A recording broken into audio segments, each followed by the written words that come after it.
Vous écoutez le podcast de la formation, le podcast fait par et pour les actrices et acteurs de la formation.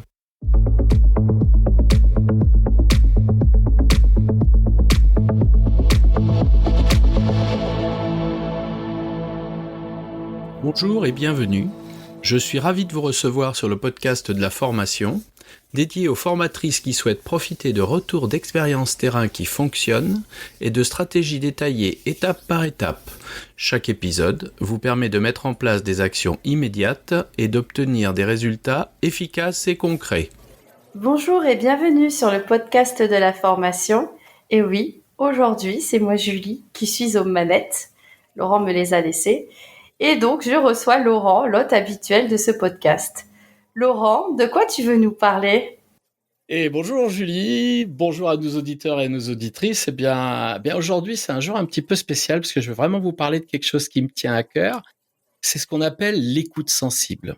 Mais tout d'abord, je voudrais faire un petit rappel de ce qu'on a vu avec toi dans l'épisode précédent. Nous avons exploré en profondeur la notion d'écoute active, qui est vraiment une compétence cruciale dans l'art de la communication. L'écoute active, comme on l'a vu, elle va au-delà de la simple réception des mots prononcés.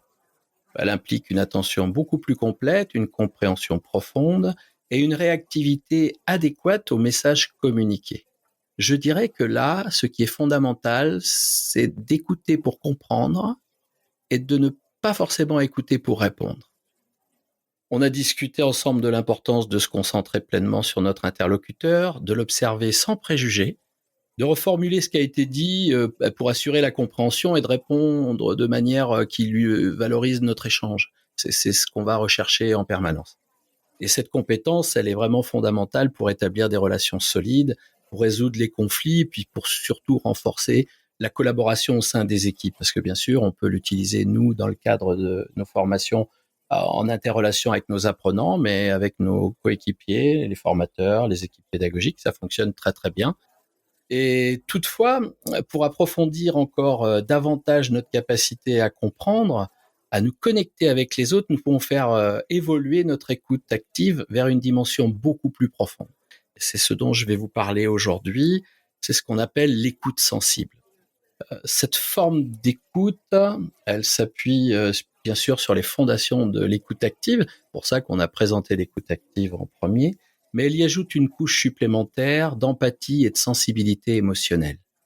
L'écoute sensible, elle implique de percevoir et de comprendre les émotions et les sentiments non exprimés derrière les mots.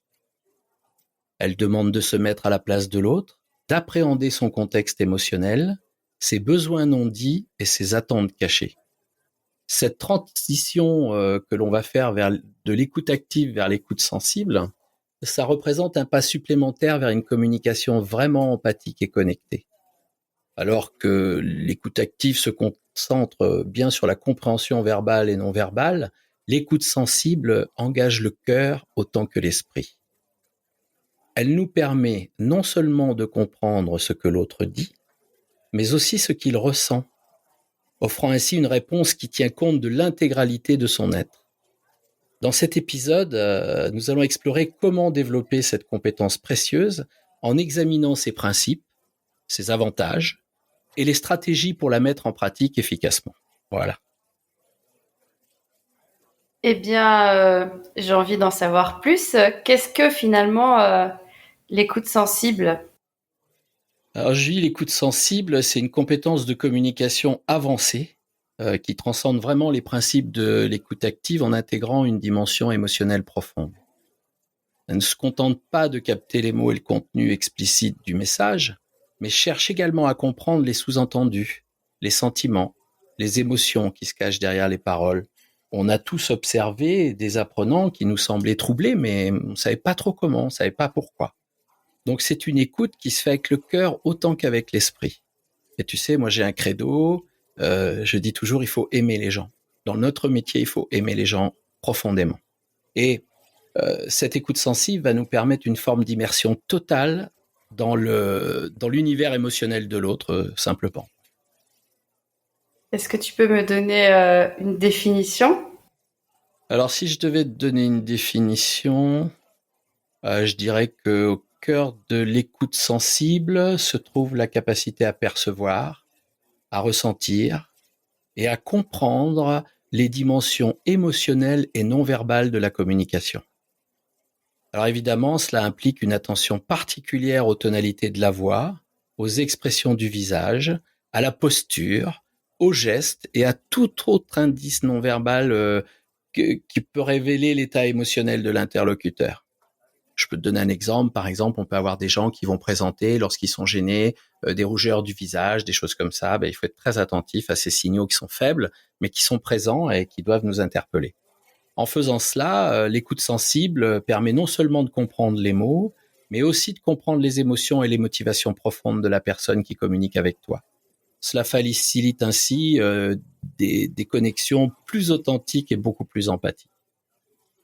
Et Voilà. si on devait justement comparer notre écoute sensible versus l'écoute active. Écoute, si je voulais la comparer, je dirais que bien que l'écoute active soit une base indispensable à l'écoute sensible, comme je l'ai dit un petit peu plus haut, il existe des nuances importantes entre les deux. En rappel, l'écoute active c'est vraiment se concentrer sur la compréhension claire du message verbal et non verbal. Tu encourages la rétroaction et la clarification par des techniques comme la reformulation ou le questionnement, souvent le questionnement ouvert. Et elle est essentielle, pour assurer que le message est bien compris des deux côtés. Mais elle peut rester dans le domaine de l'intellectuel. En revanche, l'écoute sensible va plonger beaucoup plus profondément dans l'expérience de l'autre. Elle va au-delà de la compréhension verbale pour pouvoir embrasser les émotions et les expériences vécues qui influencent le discours. L'écoute sensible va beaucoup plus capter les nuances subtiles dans le ton de la voix, les hésitations, les silences chargés de sens, et les indices non verbaux qui peuvent passer inaperçus lors d'une écoute active standard. Elle nécessite par contre une empathie développée, une sensibilité aux états émotionnels. Sinon, on ne pourra pas être en résonance émotionnelle avec notre interlocuteur, et tout ça va ouvrir la voie à une communication véritablement empathique et profonde. En somme, je te dirais que l'écoute sensible enrichit et complète l'écoute active en lui ajoutant une couche d'empathie émotionnelle, ce qui transforme la manière dont nous nous connectons aux autres. Ça ne se limite pas à comprendre ce que l'autre dit, mais chercher à comprendre ce qu'il ressent vraiment. Ça nous offre une opportunité pour des échanges beaucoup plus authentiques et beaucoup plus significatifs, à mon avis. Et dis-moi, Laurent, si tu devais me donner les composantes. Alors, les composantes de l'écoute active, je dirais que de l'écoute sensible, je dirais qu'elle se distingue par sa capacité à capter l'ensemble du spectre de la communication, bien au-delà des mots échangés. Et pour moi, il y a plusieurs éléments clés qui, ensemble, facilitent une compréhension plus profonde et empathique de l'interlocuteur, de la personne avec qui on échange. Pour parler de la compréhension empathique, qui serait pour moi un des premiers éléments, au cœur de l'écoute sensible se trouve la compréhension empathique, qui est la capacité à se plonger dans les expériences, les sentiments et les perspectives de l'autre. Cela va bien au-delà de la simple sympathie ou compassion. Il s'agit vraiment de s'immerger dans le monde émotionnel de l'autre pour ressentir à un certain niveau ce qu'il ressent et de comprendre les choses de son point de vue. Je dirais là que pour comprendre ce qu'il vit, pour comprendre ce qu'il dit, il faut que tu comprennes ce qu'il vit. Et là, cette immersion empathique permet non seulement de saisir le contenu émotionnel du message, mais aussi de construire un pont de compréhension et de confiance entre celui qui écoute et celui qui est écouté. Et moi, je trouve que cet élément est fondamental parce que cela évite les préjugés. Quand tu me dis quelque chose et que je l'écoute dans ma dimension à moi, j'ai des représentations, j'ai des façons de faire et de dire qui sont totalement différentes de l'autre. Donc du coup, pour pas être attaché à mes propres représentations, cette compréhension empathique me permet vraiment de me détacher de ce que je suis, de mon être, et de m'immerger totalement dans ce que dit l'autre dans sa dimension. Ça, c'était pour moi le premier élément, qui est donc la compréhension empathique. Et après, je pense qu'il faut être hyper attentif aux signaux non verbaux. Ces signaux non-verbaux, ils constituent vraiment une part essentielle de la communication et sont particulièrement pertinents dans l'écoute sensible. Tu vas observer le langage corporel, les expressions du visage, les gestes, la posture, le ton de la voix. Tu sais, quand quelqu'un parle un peu moins fort, c'est qu'il est un peu moins sûr de ce qu'il dit. Donc déjà, ça, c'est un indice. Et tout ça, ça peut te révéler des informations précieuses sur le sentiment réel et les intentions qu'a la personne en face de toi. Et si tu prêtes attention à ces signaux, eh bien, tu vas pouvoir capter des nuances très subtiles, des indices émotionnels qui sont pas explicitement exprimés. Mais ça permet ainsi une compréhension plus complète et nuancée du message transmis. Et tu vois, si je donnais un exemple dans un entretien, tu observes par exemple que la personne va avoir une rougeur à un moment quand tu as posé une question, et là tu vas pouvoir rebondir en disant mais qu'est-ce qu'il y a dans la question que je viens de te poser qui te dérange? Et là la personne, elle va répondre en vérité, parce qu'elle est surprise que tu aies détecté que quelque chose la dérange, mais c'est là qu'elle va venir avec toi te donner plus d'indices. Et ça, hein, donc c'est la partie de ces signaux non verbaux très faibles qu'il nous faut nous recevoir et être vraiment à cette écoute-là. Et puis après, je dirais qu'il y a quelque chose qui est fondamental dans ce savoir-faire, c'est ce qu'on appelle la réactivité et la validation. Tu vois, l'écoute sensible, ça se limite pas à la réception passive d'informations. L'autre il parle pas, il parle pas pour juste que t'écoutes, hein, que tu l'entendes. Elle implique également une réactivité et une validation active. Il faut être capable de réagir de manière appropriée, ce qui signifie répondre d'une manière qui montre que vous avez non seulement entendu, mais aussi compris et pris en compte le sentiment et les perspectives de l'autre. Donc, on est dans une dimension de rétroaction euh, très rapide, de réaction très rapide, de manière à être hyper concentré sur ce que la personne nous dit et pouvoir, nous, tout de suite rebondir et réajuster les questions suivantes. Alors, effectivement, ça peut impliquer de reformuler ce que l'autre a dit pour montrer qu'on l'a bien compris, d'exprimer de l'empathie pour ses sentiments ou de poser des questions qui approfondissent votre compréhension. Et je pourrais dire aussi que très souvent, en plus de poser des questions, je pense qu'il y a quelque chose qui est très très bien, c'est de laisser des silences.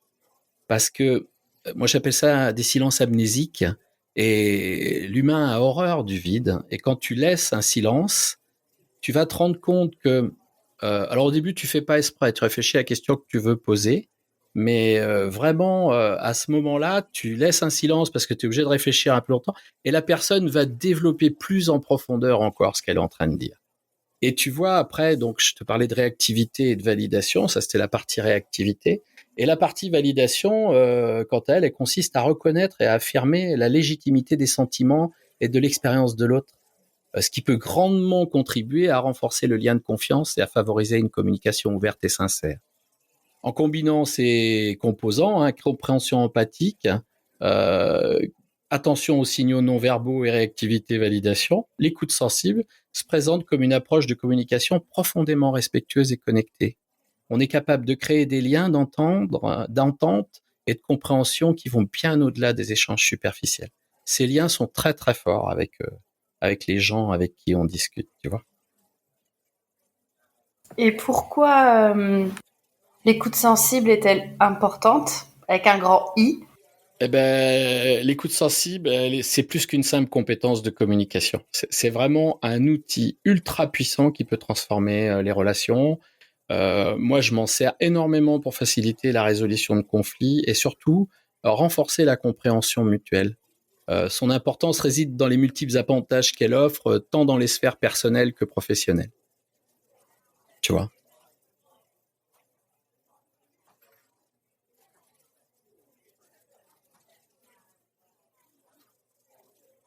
Et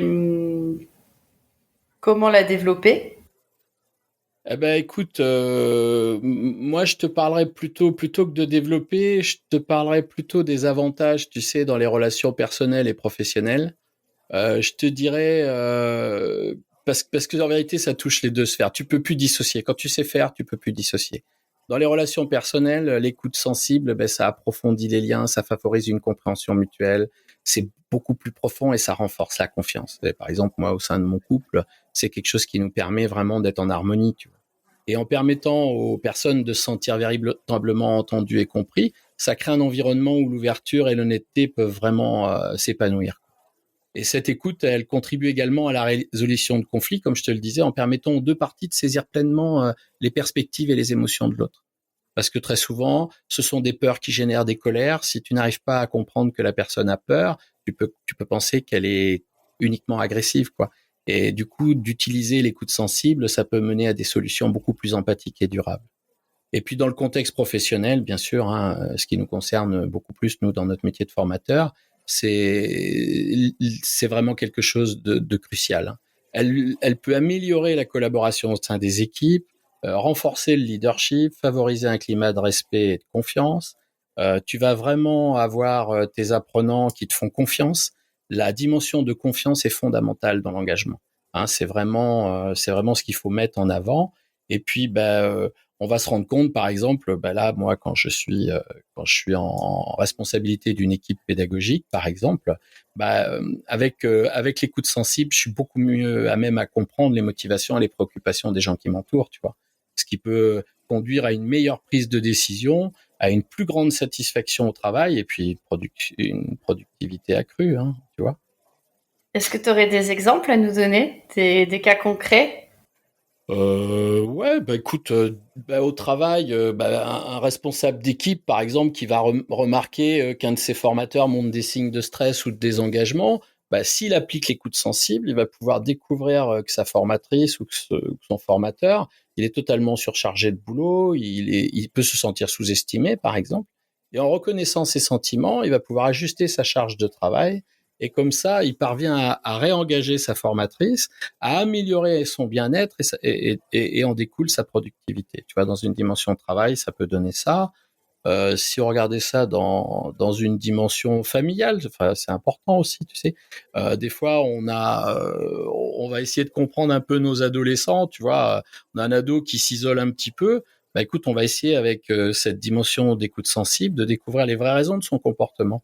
Et puis du coup, en tant que parent, on va pouvoir offrir vraiment un soutien ciblé, on va pouvoir renforcer le lien parental, et puis on va pouvoir offrir à notre ado les outils nécessaires qui vont lui permettre de gérer ses défis, tu vois, dans sa dimension à lui.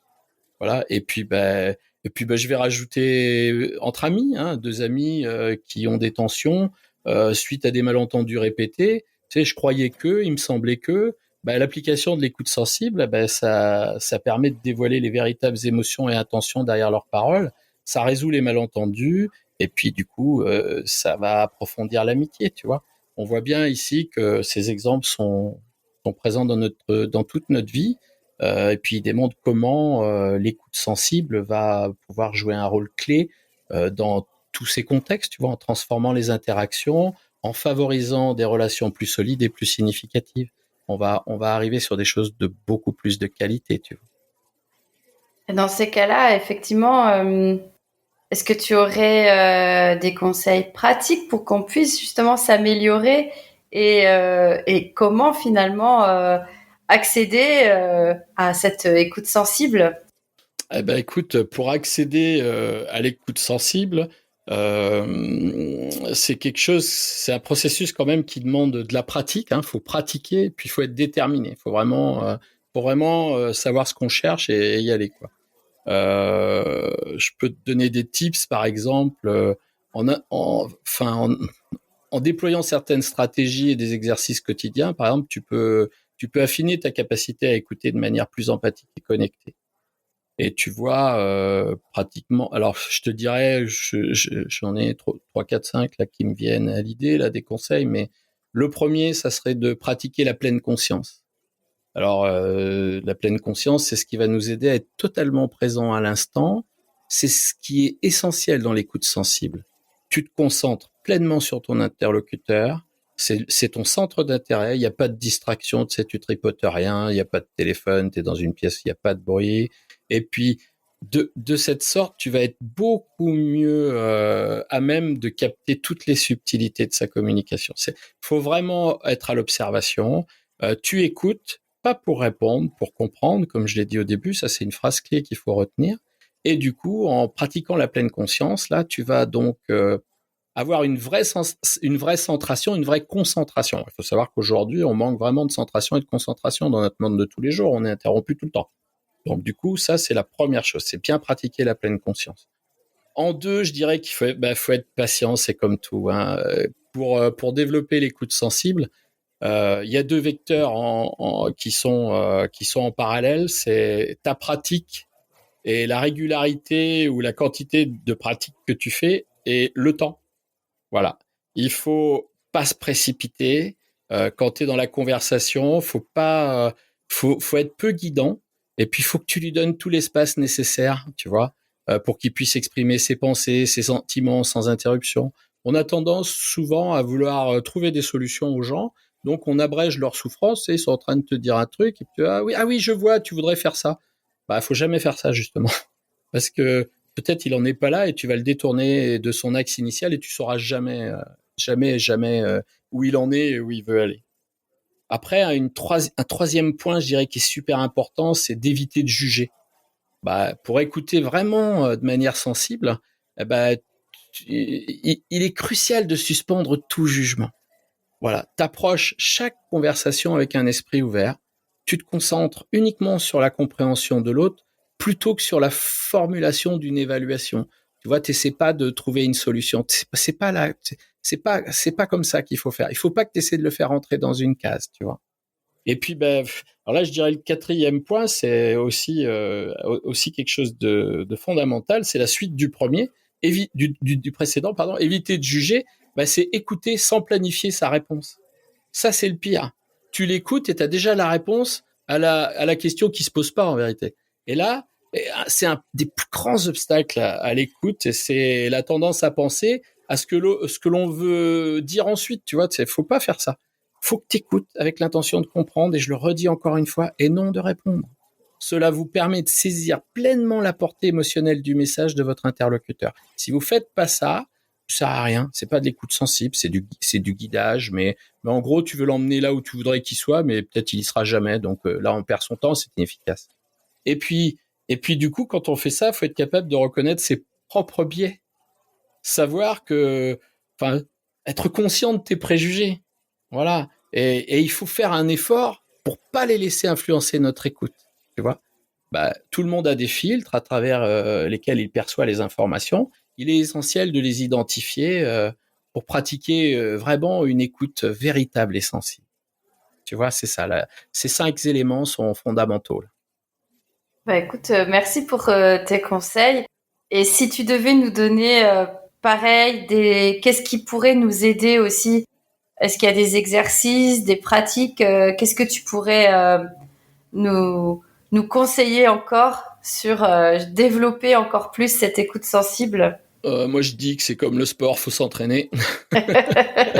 Donc, je proposerais, faites des jeux de rôle, pratiquez l'écoute sensible avec un partenaire en jouant différents scénarios, tu vois. Et puis après chaque interaction, tu discutes de ce que tu as perçu concernant les émotions, les intentions non verbales, et tu compares tu fais une comparaison des perceptions pour affiner ta capacité d'écoute. Ça, c'est le premier truc. Les jeux de rôle, ça marche super bien. On est très surpris d'ailleurs dans ces jeux de rôle émotionnels comment les gens, on arrive à les mettre dans l'histoire, même sur de l'entraînement, quelque chose de fictif. Faut pas hésiter à faire ça. Après, faut apprendre à écouter. Et pour apprendre à écouter, faut faire d'écoute active de musique ou de sons naturels. Tu te concentres sur l'écoute de pièces musicales ou de sons dans la nature en essayant de capter toutes les nuances. Alors moi, j'adore faire ça. Alors moi, je suis plus côté nature. Je vais dans la nature, j'entends du bruit au départ et j'identifie chaque bruit différemment en me focusant et j'arrive à savoir qu'il y a, je sais pas, un gars qui est en tracteur au fond, un oiseau qui chante, une voiture qui passe, un petit bruit dans les feuilles et j'essaye de répertorier comme ça tout ce que j'entends de façon très précise. Et là, c'est vraiment un exercice qui va aiguiser votre capacité à percevoir toutes les subtilités. Et c'est une compétence qui est tout de suite transférable à l'écoute des êtres humains, tu vois. Tu vas pouvoir de la même façon écouter attentivement ce que les gens disent, te focuser, Regarder comment tu fais d'ailleurs quand tu veux écouter quelque chose qui est loin, tu le regardes précisément ou tu décales l'oreille vers la personne. Donc, tu as aussi des mimiques qui vont t'aider, toi, de façon corporelle, à ajuster encore cette écoute sensible. Et puis après, il y a quelque chose qui est important. Moi, je crois beaucoup à la capacité d'écrire. Donc, moi, je pense que quelqu'un qui voudrait se lancer là aujourd'hui, il aura intérêt de se fabriquer son petit journal de l'écoute sensible. Et puis, quand il a des conversations importantes, de bien prendre le temps de réfléchir et de noter ce que vous avez perçu au-delà des mots. Et c'était quoi les indices non verbaux?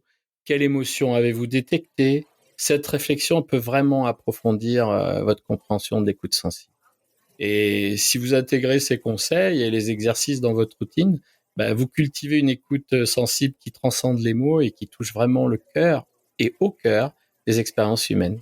Donc c'est très enrichissant parce qu'on va pouvoir ainsi développer les interactions et les relations.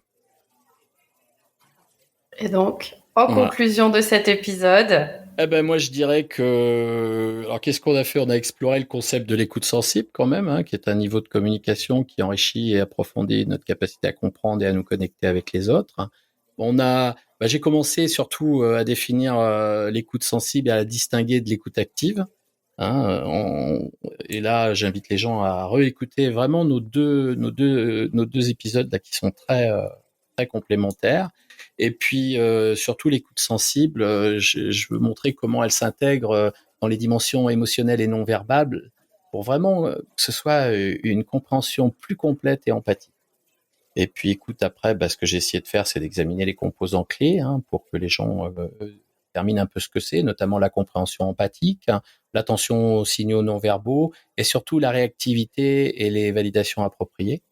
On a aussi discuté de l'importance vitale de l'écoute sensible dans le renforcement des relations personnelles et professionnelles, la résolution de conflits, et vraiment la promotion d'une communication authentique et respectueuse. Et puis, écoute, j'ai été content d'échanger avec vous des exemples concrets sur l'écoute sensible pour vraiment transformer les interactions et les relations. Voilà. Et puis, écoute, moi, je suis content de vous avoir proposé quelques petits conseils et puis des petits exercices pratiques que vous allez pouvoir faire pour développer votre propre écoute sensible et vous permettre de pratiquer et de renforcer cette compétence essentielle dans votre vie quotidienne. Voilà.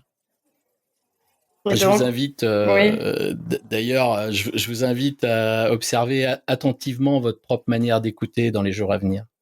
Prenez note des moments où vous pratiquez l'écoute active et identifiez les occasions où vous pourriez approfondir cette écoute en y intégrant totalement la dimension sensible. Expérimentez avec les techniques que je vous ai partagées et voyez comment elles influencent vos interactions et vos relations et je vous souhaite de belles découvertes. Écoute, un grand merci Laurent et je te remercie de m'avoir laissé ta place.